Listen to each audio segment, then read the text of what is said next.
Salut tout le monde et bienvenue sur le podcast Raconte-moi ta doula, un podcast qui va donner la parole à toutes celles et ceux qui ont un jour fait le choix de s'entourer d'une doula.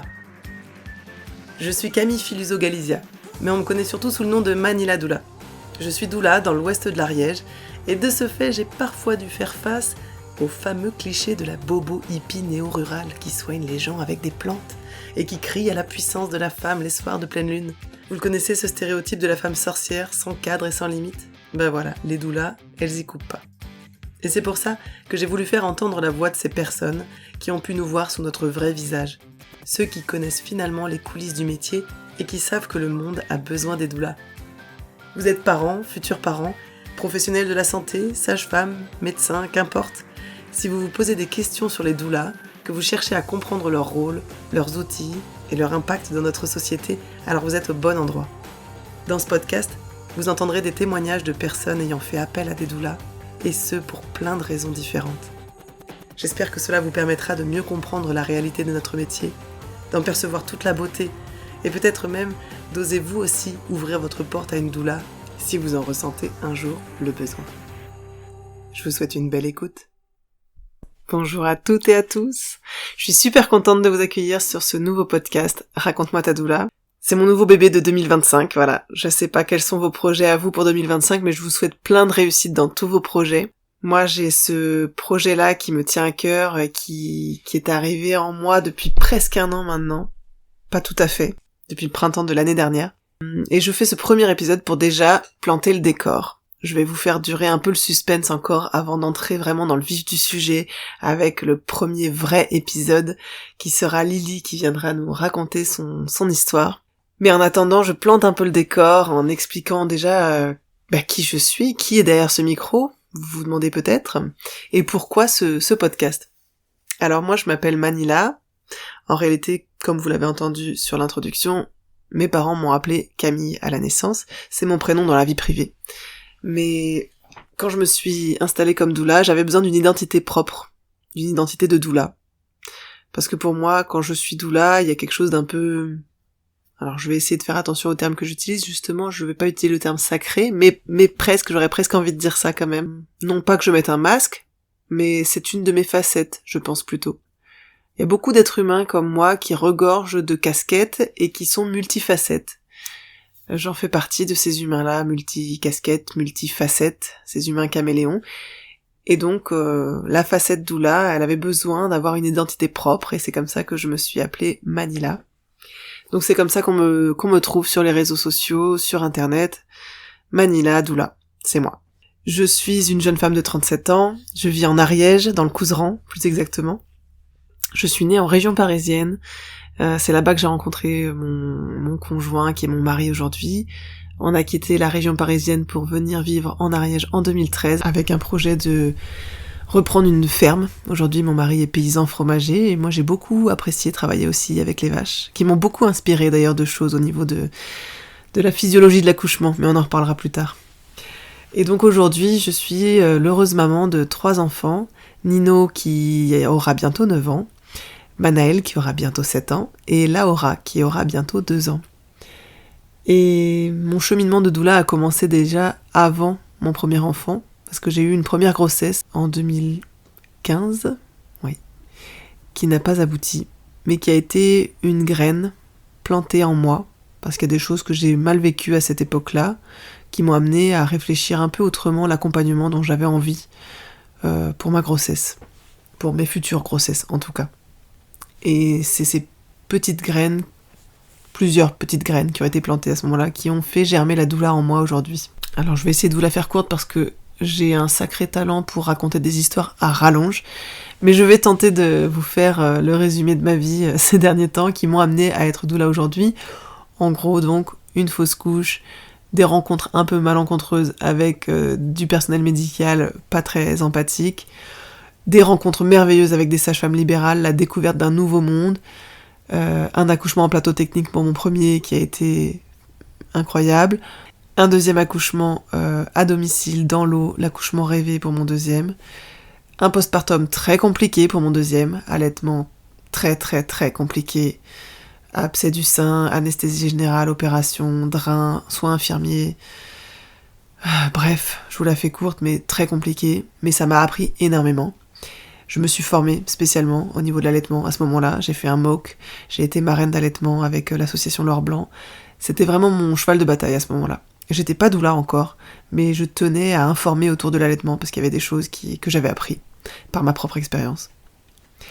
Et puis donc le burn-out parental aussi, familial, maternel, les difficultés maternelles, le regret maternel, plein de choses assez sombres qui m'ont amené à une leucémie, qui m'a amené en chambre stérile pendant 6 mois, avec quand même des allers-retours à la maison, mais qui m'ont amené à une grosse remise en question de ma propre maternité, parentalité, et de ce que j'allais faire de ma vie aussi, parce que ça a remis en cause mes choix professionnels.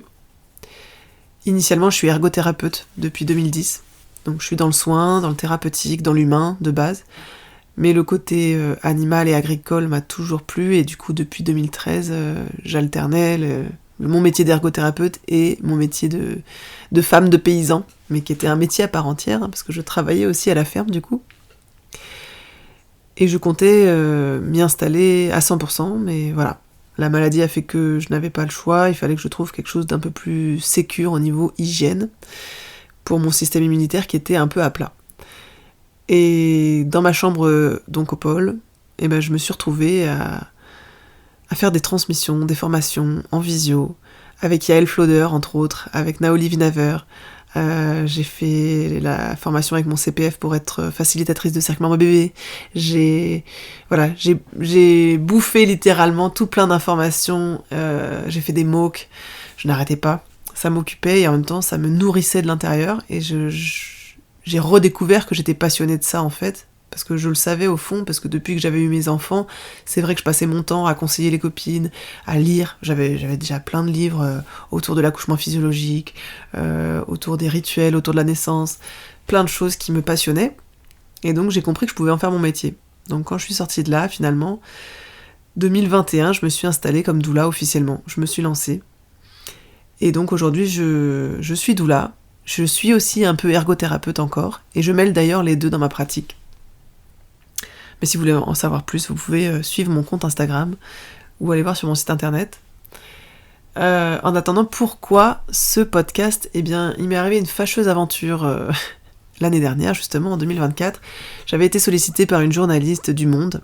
Enfin, une journaliste, elle ne faisait pas partie du Monde, mais une journaliste, comment on appelle ça, pigiste, je ne sais plus le terme, qui écrit des articles pour Le Monde, et qui m'avait contactée en me disant « J'habite à Toulouse et je suis très intéressée pour faire un article autour des doulas en Ariège, parce que c'est vrai que l'Ariège, c'est un territoire quand même très particulier, très alternatif. » Bon, et on avait discuté, le courant était bien passé, donc je lui avais proposé de venir et qu'on se rencontre, on s'était rencontrés, et on avait fait l'interview.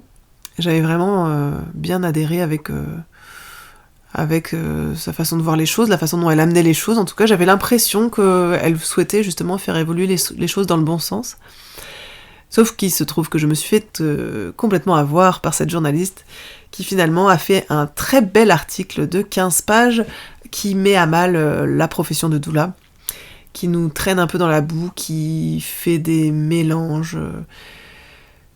évidemment, tous les clichés, et c'est pour ça, vous l'aurez entendu dans mon introduction, le fameux cliché de la bobo hippie ariégeoise qui crie à la lune et qui fait des rituels. Enfin voilà, ça mélange plein de choses, tout en positionnant les familles qui font appel à nous comme des victimes qui se font avoir par les doulas, qui leur prennent leur argent et qui profitent de la fragilité de ces personnes-là. J'ai pas du tout apprécié cette façon de voir les choses. Je me suis dit aussi que c'était un peu d'infantiliser les futurs parents, qui sont déjà pas mal infantilisés par le milieu médical parfois, pas toujours, hein, attention, mais parfois. Alors en plus, si les journalistes s'y mettent, ça m'a un peu énervée. Et de là, je me suis dit, mais quid de ces parents ? Est-ce qu'ils ont leur mot à dire ? Parce que c'est vrai que cette journaliste, je lui avais par ailleurs donné plein de contacts, parce qu'elle m'avait demandé des contacts de parents que j'avais accompagnés. Je lui avais donné plein de contacts.